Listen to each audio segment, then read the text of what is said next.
Good morning. Good morning, good morning, good morning. How are we doing? All right. Happy Wednesday. It's Wednesday, right? I think. The sun is out, so that's good. That always makes me happy. Do you like sunny days better or rainy days? Some people like rainy days better, but I am a sunny day kind of person. So please say hi in the comments. I'd love to say hi back. Also, tell me how your day's going. Whether you're having a 10 kind of day or a 1 kind of day or 5 kind of day, anywhere in there. I'd love to know. It does take a second to come through, so bear with me as we wait for that delay. But so yesterday we read a story about the beginning, and today we're going to finish that part of that story. So hi Naomi and Daniel and Nutmeg. I'm so glad that your tooth is out, Naomi. And I'm glad to know that you like sunny and rainy days. I think that's good. Rainy days are fun too. Splashing puddles, bring an umbrella, all those good things. But all right, hi Finn and Declan and Zeke. And all right, they say sunny days, good time to play outside. I love that. And Izzy loves sunny days and is having a 10-day. Oh my goodness, Izzy. What a wonderful thing. I'm so glad you're having a 10 kind of day. So awesome. All right, hello, Kathy and Logan. 120. He has some big numbers over there, Logan does. That's pretty great. So I'm glad he's having a good day. Cool. All right, so yesterday, I want to remind us, yesterday we talked about kind of the whole earth getting created, right? And we learned about the first people, Adam and Eve. And so today we're going to finish the story of Adam and Eve, and then we'll pick back up with another Bible story probably next week. We'll probably do a picture book tomorrow. So, and I'm going to use 2 books here because in one of them I like the words better, and the other one I like the pictures better, so we're just going to do that together. Okay.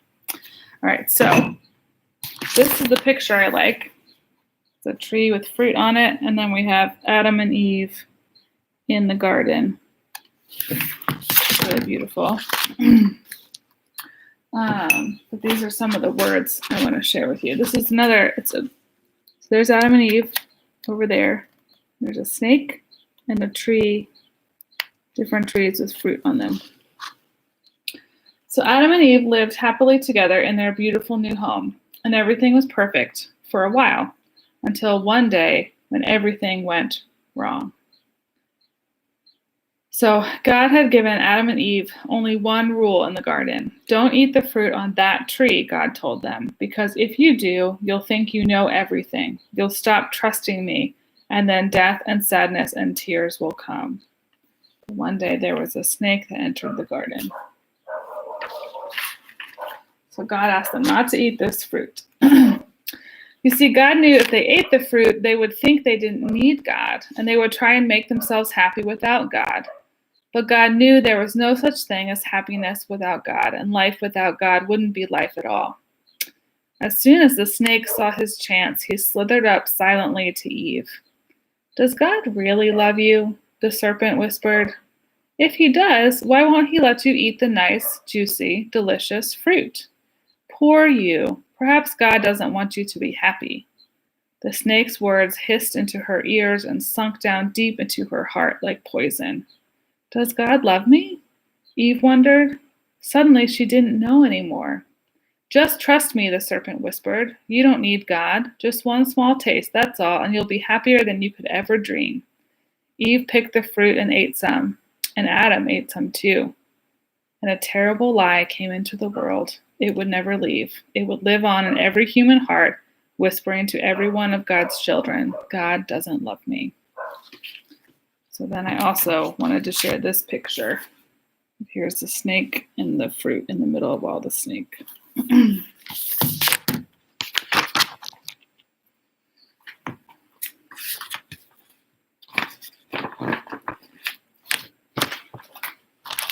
And all of a sudden, it wasn't a dream. It was a nightmare. A dove flew from Adam's hand. A deer darted in a thicket. It was as if they were frightened by something. A chill was in the air. Something strange was happening. They had always been naked, but now they felt naked and wrong, and they didn't want anyone to see them, and so they hid. Later that evening, as God was taking God's walk, he called to them, "Children?" Usually Adam and Eve loved to hear God's voice and would run to God, but this time they ran away and hid in the shadows. So here's Adam feeling kind of scared and wants to hide, and the animals are kind of scared too. "Where are you?" God called. "Hiding," Adam said. "We're afraid of you." "Did you eat the fruit I told you not to eat?" God asked them. Adam said, "Eve made me do it." "What have you done?" God asked. Eve said, "The serpent made me do it." And terrible pain came into God's heart. God's children hadn't just broken the one rule, they had broken God's heart. They had broken their wonderful relationship with God. And now he knew everything else would break. God's creation would start to unravel and come undone and go wrong. From now on, everything would die, even though it was all supposed to last forever. You see, sin had come into God's perfect world, and it would never leave. God's children would always be running away from God and hiding in the dark. Their hearts would break now and never work properly again. God couldn't let God's children live forever, not in such pain, not without God. There was only one way to protect them. "You'll have to leave the garden now," God told God's children, his eyes filling with tears. "This is no longer your true home. It's not the place for you anymore." So here's the animals being sad. And Adam and Eve were on their way out. But before they left the garden, God made clothes for his children to cover them. God gently clothed them, and then God sent them away on a long, long journey, out of the garden, out of their home. Well, in another story, it would all be over, and that would have been the end. But not in this story. So I want to pause here and show you this picture. Just here we see Adam and Eve going away from the garden. All right, just a little bit more from this one. God loved God's children too much to let the story end there. Even though God knew God would suffer, God had a plan, a magnificent dream. One day, God would get his children back. One day, God would make the world their perfect home again.